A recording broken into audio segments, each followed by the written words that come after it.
Well, welcome back, guys, and it's time to play some more NBA Jam Tournament Edition Special Edition. So we're just going to go ahead and jump straight back into this. Here we go. Just go ahead and turn the sound on there for you. So if you haven't been around for a little while, and I know that you probably haven't, because for the most part I've been putting a whole bunch of these up as for paid members only. We've been doing pretty well here. So we're at 6-2 now. We've got 4 wins in a row. We did have a one where we won by over 10 points, which is something that's a little bit rare in NBA Jam Tournament Edition, but it can happen. I'm pretty sure that we have computer assistance turned on. That's the reason why usually that rubber banding effect makes it so that it's really, really hard for you to beat the computer by a large margin.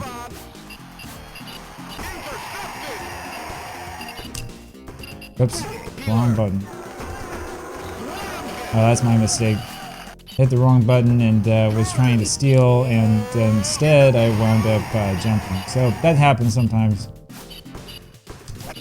Actually, believe it or not, playing with this controller is better than playing the arcade. Take it, Scottie. So the real key here to NBA Jam, the arcade, is actually playing defense. Believe it or not, it's not goaltending like that, but it's really playing defense. The better defense you can play, the better you're going to end up being at the game. And what you really are trying to do is you're trying to stay in front of the computer when possible. Like the computer has a really, really rough time if you stay in front of it. Staying in front of the computer, among other things, makes it so that the computer's shot percentage goes down like automatically. The other thing you want to do is, as tempting as it is, I do it all the time, as tempting as it is to try to, here's a little give and go. Come on. There we go. As tempting as it is to want to go for the steal every time and all that stuff, what you really want to do is you want to try to knock the computer down when it doesn't have the ball. Because it's pretty common for the computer to try to pass to a player that was just knocked down. The other thing I wanted to talk about is I've had people tell me, oh, well, you really should be, whoops. So you don't want to push your guy down like that. I've had people tell me that, oh, what you really want to do is you want to shoot more outside shots, take more threes and stuff. Actually, that's the opposite of what you want to do in this game. It's not just because it's called NBA Jam. The reason why you want to dunk more is because it's a high percentage shot. So if you take a bunch of threes, even with a guy with a rating of 9, which is the highest for 3 points, see, that was a mistake on my part. Even with a guy with a high rating for 3-point shots, you're going to make maybe 30-35% or so if you have the best luck, which is not a great percentage, right? You don't really want to take a million 3-pointers and expect that you're going to be Steph Curry. Right, it's not going to work that way for you at all. The game's not designed to be like that, right? The best 3-point shooters are still not going to hit a high percentage of their shots, and the biggest problem that you have is that if you take a bunch of threes, you're going to make it so the computer gets a lot of fast breaks. So instead of that, what you want to do is you want to have higher percentage shots. You do want to use more of the clock, sort of the way that the NBA actually was played in the 1990s, and you want to put better defense for that. You want to use the clock, and you want to take easy, high percentage shots when you get the opportunities. That's the key to playing NBA Jam. That doesn't necessarily mean that you want to dunk every single time down, but if the computer gives you a dunk, you've really got to take it.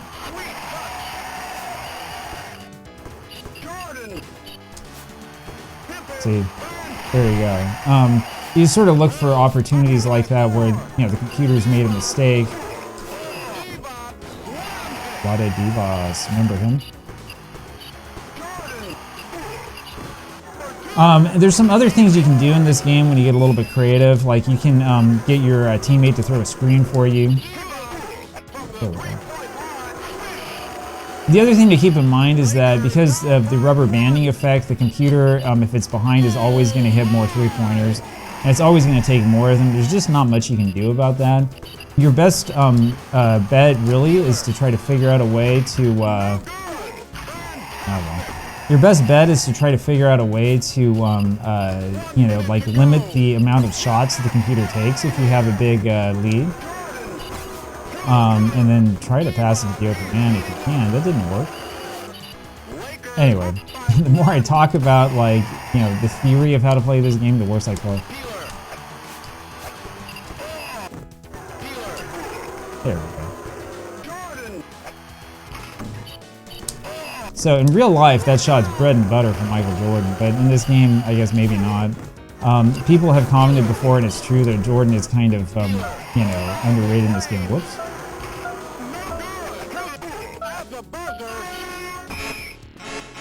Whoa. Whoops. That's a rarity. Have you ever seen that happen before? You get called for goaltending right before the end of the half. That's the first time that I've done that. And it's kind of funny that the ball stays in the air.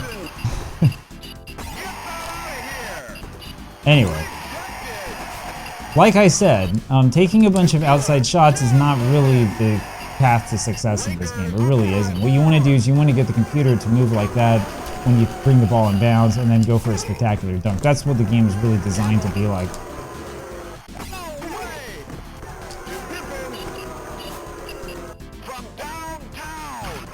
There you go. Now you can mix in the occasional outside shot like that, you know. It's not necessarily like you don't have to dunk the whole time, but the more shots you take, the more risk you run of losing possessions and then giving up, you know, wide open layups and wide open dunks like that, because it's really, really hard in this game to get back on defense in time.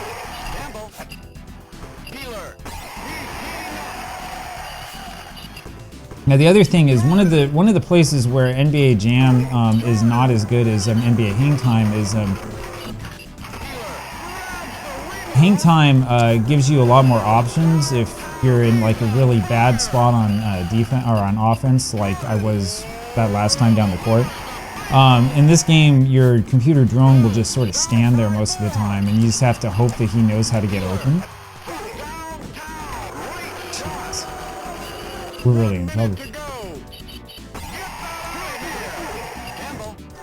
So for example, with that three-point shot right there, because this is NBA Jam, like once you go up for the shot, you can pass out of the shot, but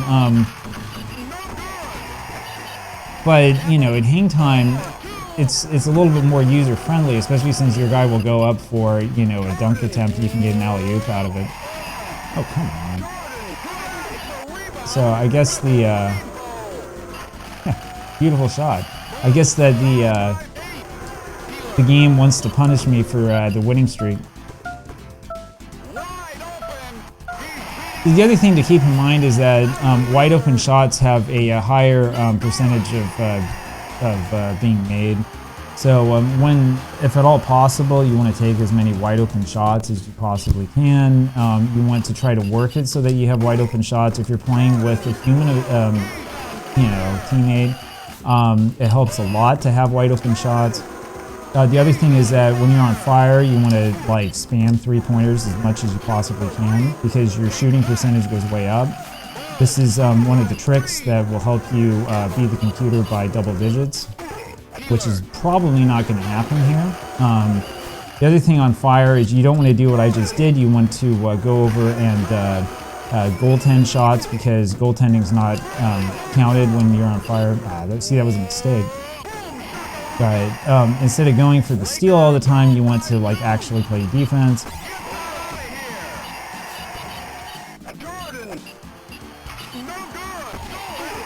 And one of the things you'll notice as you watch this game is that the computer will give you something, right? Either it will give you the three-point shot, or it will give you the dunk. So you want to take whatever it is the computer's going to give you. So they're going to play defense like this. So, you know, I don't know, we take an outside shot. I probably should have passed there to Pippen. And see, that's the problem that you have right there when you take a whole bunch of three-point shots, which is that it makes it more likely that the computer is going to wind up getting a wide-open dunk on the other end, because you can't get back in time.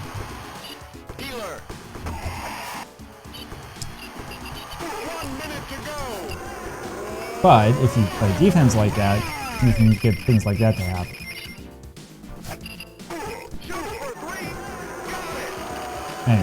The more you play this game, the more you start running into stuff like that. You start realizing how the game actually works. See, there you go. That's a little screen. Wasn't a good shot at the end.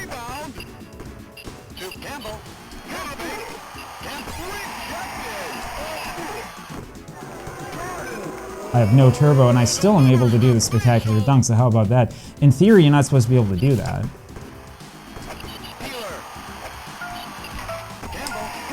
Take it. Alright. The reason why I did that is because we had a 1-point lead. If I don't take that shot, if instead I do like whatever it is you're supposed to do, you know, if I had... I don't know, if I had like tried to bring it down the court or did something like that, they would have stolen it. I've tried this like hundreds of times. It always happens. So you can see right here, if you look at the stats, right, I was 6 for 16 from 3-point range, which is what, like 37%. That's what you're always going to get, right? The more 3-pointers you take, the more it's going to be around a 30 to 35% average, which is not what you want. You want to get a whole bunch of dunks. Anyway, that's the way that you're successful in this game. That's the way that you win. That's the way that you beat these teams. But you're not going to win and you're not going to have success if you just go back and you take a bunch of 3-point shots and you act like it's Steph Curry. You have to remember, this game was, this is Tournament Edition, right? So this came out in 1994, right? But this is really a game from like 93, 94, 92, around then. It reflects what the NBA was at that time. It's not going to reflect what the NBA is today, and it's not going to reflect a lot of the NBA sensibilities from today. So if you're trying to play this game, you're trying to get it to work right for you, you got to keep that in mind. Then, you know, like I said, having said all of that, I think that today we'll go back, we'll play a little bit more NBA Hang Time with the N64. One of the reasons why Hang Time is such a good game and why I think it's a lot better than NBA Jam is because it gives you a lot more options offensively.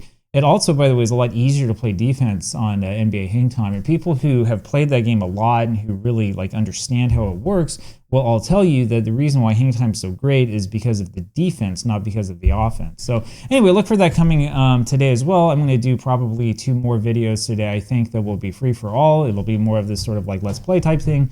I look forward to seeing more and talking with you guys a little bit more today. And until then, I'll talk with you later. Take care.